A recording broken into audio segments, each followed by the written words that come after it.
Video ini dibuat atas tujuan berkongsi ilmu semata-mata. Ia tidak dibuat untuk menghina atau menjatuhkan kredibiliti mana-mana pihak, organisasi atau jabatan.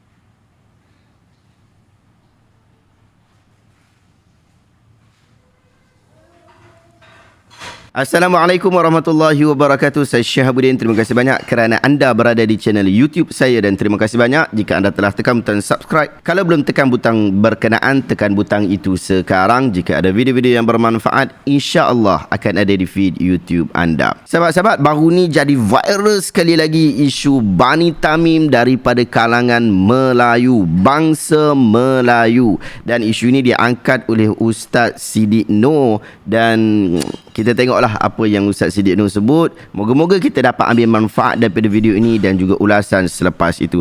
Jom kita tengok video berkenaan sama-sama. Dan terakhir ni tuan-tuan, banyak kawan-kawan saya cerita kat saya. Kawan-kawan dia cerita, kawan-kawan Ustaz ni cerita. Agaknya kebangkitan Islam ni tuan-tuan dijangka akan terbit di sebelah timur belah kita ni. Kebangkitan daripada timur Banyak ulama-ulama cakap benda ni. Jumpa dengan pimpinan Hamas. Pimpinan Hamas, orang Arab di perang lawan Israel. Dia kata kami ni, dia kata dah sampai dah shilling. Sampai shilling Hamas dia berjuang sampai shilling dah. Shilling ni maksudnya shilling rumah sampai pun. Shilling kira dia punya tarbiyah tuan-tuan. Puasa bulan-bulan, tahajud setiap malam. Cinta syahid ni Allah. Walaupun dia dah sampai shilling tuan, tapi dia tak boleh buat apa-apa kat Israel. Israel tembak dia cuma balas dengan roket. Cuma balas. Tak boleh. Sebab perjuangan mereka tidak mendapat bantuan daripada bangsa Arab. Arab tak tolong tuan-tuan. Arab duk berkelahi sama sendiri. Bergaduh sama sendiri. Mereka tidak membantu. Makna kata umat Islam di Palestin. Ada kebenaran di sini. Arab ni. Jadi Arab dia orang duk urus negara dia orang lah. Khalifah Ar-Rasyidin orang Arab. Mai Bani Umayyah orang Arab berpusat di Damsyik. Bani Abbasiyah juga orang Arab tuan-tuan sekalian, berpusat di Baghdad. Kemudian berpindah pergi ke Mesir. Fatimiyah pindah ke Turki Osmaniyah. Arab dah, Mesir dah, Turki dah. Ni apa, Salahuddin Al-Ayyubi. Ni bangsa Kurdish dah. Tapi Melayu belum lagi memimpin tuan-tuan dunia umat Islam. Lepas Melayu, lepas ni apa pula? Banyak tuan-tuan. Makna kata pemimpin di belah sana bila berperang Israel, dia panggil orang Melayu. Mengharapkan kebangkitan Islam di belah Nusantara kita ni. Perang panggil orang Melayu tuan-tuan, bangsa Melayu, bangsa umat Islam yang teramai dalam dunia. Ini boleh diterima boleh diterima. Bila sebut Melayu, kepulauan Melayu. Tuan-tuan, Indonesia termasuk ke Mekah, Madinah, depa panggil kita Jawi. Jawi apa Jawi?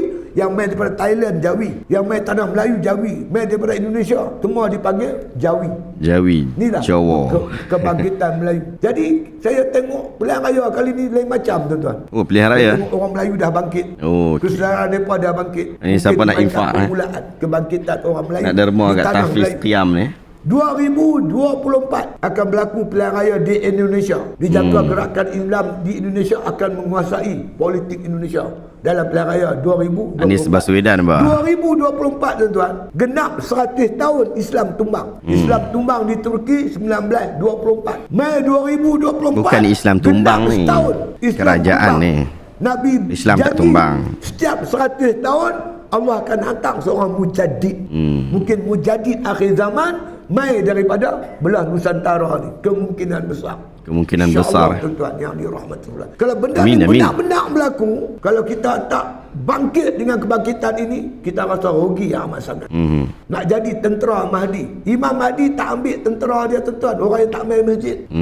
Tenteranya dia ambil daripada orang yang main berjemaah di masjid, sembahyang 5 waktu tak tinggal, kuliah dia tak tinggal, rumah tangga dia atur dengan Islam dan dia menyertai gerakan Islam. Orang ni akan dipilih sebagai tentera Imam Mahdi. Kemungkinan tuan-tuan kebangkitan Islam ni, Nabi kata Imam Mahdi akan dibantu oleh Bani Tamim. Bani Tamim. Pemuda Bani Tamim. Banyak orang tanya Bani Tamim. Bani Tamim tu apa? Tamim. Ta tu tanah, Mim tu Melayu. Aduh. Pemuda-pemuda yang bangkit daripada tanah Melayu. Bersebut tanah Melayu di kepulauan. Inilah kepulauan Melayu yang ada di tanah ayah kita, termasuk Indonesia dan sebagainya. Bani Tamim Itu kata para ulama. Mungkin itu ulama mana sebut ni.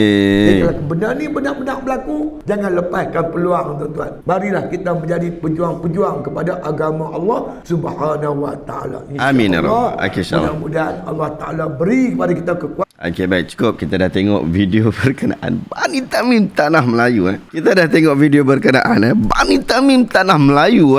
Aduh, hai, macam mana ni? Aduh, sahabat-sahabat, satu benda yang saya nak bagi disclaimer sikit lah. Orang Arab bukan tak bantu kepada Palestin. Saya jumpa ramai kawan-kawan kita daripada kalangan orang Arab sangat-sangat bersetuju untuk menyokong Palestin. Tetapi kita ittaqullah mastata'tum, bertakwa kepada Allah atas kemampuan yang kita ada sesungguh-sungguhnya. Bahkan kalau awak tengok pada tahun 2011, 2012, 2013, sokongan kepada Palestin, sokongan kepada saudara-saudara di Gaza secara khususnya daripada kalangan orang Arab sangat kuat, sangat padu. Bahkan sehingga ke hari ini, kalau kita tengok pemain-pemain bola daripada kalangan orang Islam yang memang daripada orang Arab ataupun orang Islam daripada bukan Arab sangat kuat menyokong Palestin. Jadi kita tak boleh nak kata kita seorang je, orang Melayu saja yang sokong Palestin. Tapi saya juga pelik apabila ustaz ini sebut bahawa Palestin akan suruh meminta sokongan daripada orang Melayu. Saya agak pelik. Setahu saya mereka meminta sokongan ataupun meminta bantuan daripada semua orang, tak kiralah orang Melayu ke, Cina ke dan sebagainya. Mungkin kalau kita dengar dia sebut secara khusus orang Melayu, mungkin depan dia tu ada orang Melayu, orang Malaysia ataupun Indonesia, orang Patani. Mungkin sebab tu lalu dia sebutlah orang Melayu tolonglah aku. So tak ada masalah. Tapi dan mereka, setahu saya, mereka ajak tolong tu bukan tolong perang. Mereka tolong daripada sudut doa, tolong daripada sudut dana dan sebagainya. Dan bila kita sebut tentang Palestin, jangan kita lupa pada Syria pula. Sebab di Syria juga sahabat-sahabat kita sedang berada dalam keadaan kesusahan dan juga kepayahan yang sangat-sangat memerlukan bantuan daripada kita. Tetapi janganlah berlebihan dalam mengangkat bangsa ini sampai tak ketahuan hala. Ramai orang Melayu yang tidak tahu bahawa sebenarnya Bani Tamim ni dia telah wujud sejak zaman Nabi Muhammad sallallahu alaihi wasallam. Bahkan dia bukan grup yang kecil, bukan kumpulan yang kecil. Ia adalah kumpulan yang sangat-sangat besar daripada kalangan orang-orang Arab. Sebelum kelahiran baginda Nabi sallallahu alaihi wasallam sekalipun, Bani Tamim itu telah wujud dan terkenal dalam masyarakat Arab. Kalau awak tengok daripada susur galur kehidupan Nabi, susur galur jalur keturunan Nabi SAW, Bani Tamim itu wujud di dalam susur galur berkenaan. Tetapi dengan perangai ramai agamawan yang tidak bertanggungjawab dan tidak meneliti fakta sejarah, masyarakat telah dibohongi sehingga membawa kepada dakwaan yang pelik-pelik berkaitan tentang Bani Tamim. Kemudian dilapik, dikatakan ini kata ulama, ini ilham ulama. Ulama mana yang sebut macam tu? Semua itu adalah pembohongan yang mahu dibalut dengan tinta emas. Sahabat-sahabat, peranan Bani Tamim yang besar dalam dunia akhir zaman menyebabkan ramai orang Melayu mahu mengaku bersaudara sehingga digunakan hujah bodoh untuk mengangkat diri. Apa kejadahnya Tamim bermaksud ta untuk tanah, mim untuk Melayu? Apa dia ingat Nabi bercakap dengan bahasa Melayu ke? Dan bila masa pula hadis-hadis Nabi ditafsirkan dengan tafsiran bahasa Melayu, bukankah tafsiran bahasa Arab itu dengan disiplinnya yang diketahui oleh ulama-ulama kita, perkataan-perkataan bahasa Arab perlu dirujuk dengan bahasa Arab, bukan bahasa Melayu? Ini satu pembohongan yang terang-terangan. Apa dia fikir fakta hadis adalah cerita-cerita fantasi yang boleh direka-reka sehingga boleh ditambah dan dijadikan konspirasi untuk semua perkara, sehingga akhirnya yang terhasil hanyalah wajah kebodohan dan kejahilan. Abu Hurairah radhiyallahu anhu pernah sebut, la azalu uhibbu Bani Tamim ba'da thalathin sami'tuhu min Rasulillah sallallahu alaihi wasallam yaquluha fihim. Aku sentiasa merasa cinta kepada Bani Tamim selepas aku mendengar 3 perkara yang Rasulullah sebut tentang mereka. Hum asyad asyaddu ummati 'ala dajjal. Mereka adalah umat aku yang paling dahsyat menentang Dajjal. Hadis ini sahih, riwayat Imam Bukhari dalam kitab beliau Sahih Al-Bukhari. Di dalam hadis ini menyatakan tentang kelebihan dan keutamaan Bani Tamim dan menunjukkan bahawa Bani Tamim ini bukan makhluk baru, bukan sesuatu benda yang tak pernah wujud pada zaman Nabi. Nabi hanya bagi tahu benda itu dan nanti akan datang. Tidak, ia telah wujud pada zaman itu. Cuma peranannya pada akhir zaman cukup besar, khususnya ketika dalam situasi berperang dengan Dajjal laknatullah. Oleh demikian itu, ramai orang cuba untuk mendakwa diri dengan berketurunan Tamim, sekalipun ia hanyalah dakwaan yang bodoh dan bahlul. Bani Tamim ialah satu kelompok manusia yang sangat terkenal pada zaman Nabi SAW. Bahkan mereka adalah satu kelompok yang Nabi selalu sebut, Nabi selalu puji dalam sabdaan baginda. Di dalam riwayat yang sabit daripada Ibn Abi Shaybah, disebutkan oleh Ibn Al-Aliyah, dia kata, qara'a 'ala an-nabiy sallallahu alaihi wasallam min kulli khamsin rajulun fakhtalafu fil lughah faradiya qira'atahum kullahum fakana Banu Tamim a'rabal qaum. 5 orang terbaik telah membaca Al-Quran di hadapan Nabi. Mereka berbeza-beza gaya bahasa, tetapi Rasulullah meredai bacaan kesemua mereka. Adapun Bani Tamim, lenggu Arabnya adalah yang paling baik. Arabnya disebutkan di dalam hadis itu, lenggu Arabnya, maksud dia orang Arab, bukan orang Melayu. Sebahagian para sahabat Nabi sendiri berketurunan Bani Tamim pun. Antaranya ialah Al-Aqra' At-Tamimi. Beliau ni ialah tokoh dan pemimpin Bani Tamim pada zaman Nabi SAW. Beliau mengikuti berjuang bersama Rasul SAW dalam peperangan Fathul Mekah, dalam perang Taif, dalam perang Hunain. Qais bin Asim At-Tamimi, Nabi pernah berkata kepada dia, hadza sayyidun ahlul wabar. Ini adalah pemimpin orang pendalaman. Dia ni Bani Tamim. Khabbab bin Arat, yang awak boleh tengok kisah bagaimana penyiksaan terhadap beliau yang berwujud di dalam buku Sirah An-Nabawiyah, Rahikmah tu muka surat 130.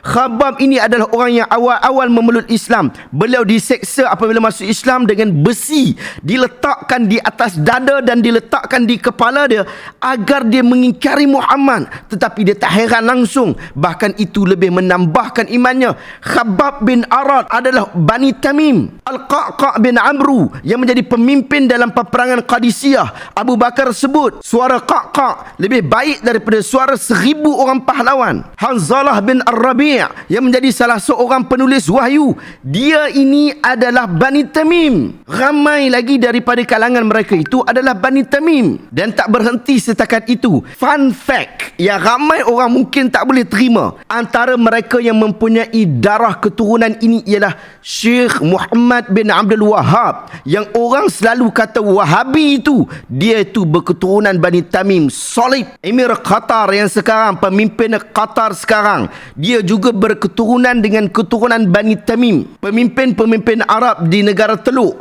ramai dalam keturunan Bani Tamim. Jadi fakta ini telah menunjukkan tidak misteri pun Bani Tamim ini, ia memang jelas dalam realiti dan sejarah. Jangan kita duk reka-reka satu benda yang memang cukup bercanggah dengan fakta. Ini hanya akan menunjukkan wajah yang buruk kepada agama kita. Apatah lagi nampak begitu tertekan kita nak mengangkat bangsa Melayu sampai ke tahap itu, sedangkan kita ini orang Islam yang memang telah Allah Ta'ala muliakan. Dan kalau kita nak kata tentang perjuangan kepada Palestin, kepada Syria, kepada umat Islam yang ada hari ini, bukan kira dia Bani Tamim ke, bukan kira dia orang Melayu ke, bukan dia kira orang Arab ke, seluruh umat Islam diseru oleh agama untuk melihat apa yang berlaku dan bertindak dengan kemampuan semampu-mampunya. Wallahu ta'ala alam. Adakah anda dapat satu ilmu yang bermanfaat pada hari ini? Jika anda rasa video hari ini bermanfaat, tekan butang share, semoga orang lain juga mendapat manfaat yang sama. Sahabat-sahabat, sekarang daripada 1 Disember sehingga 11 Disember tahun 2022, saya akan berada di Pesta Buku Antarabangsa Selangor. Saya ajak anda untuk bertemu di Pesta Buku Antarabangsa Selangor di bus bernombor P7 74. Di situ banyak buku-buku saya yang saya tulis sendiri, yang saya terjemahkan, dan sahabat-sahabat saya yang terbit sekali di bawah Santai Ilmu Publication. Jom datang ke Pesta Buku Antarabangsa Selangor di MBSA Convention Center Shah Alam. Terima kasih banyak. Assalamualaikum warahmatullahi wabarakatuh.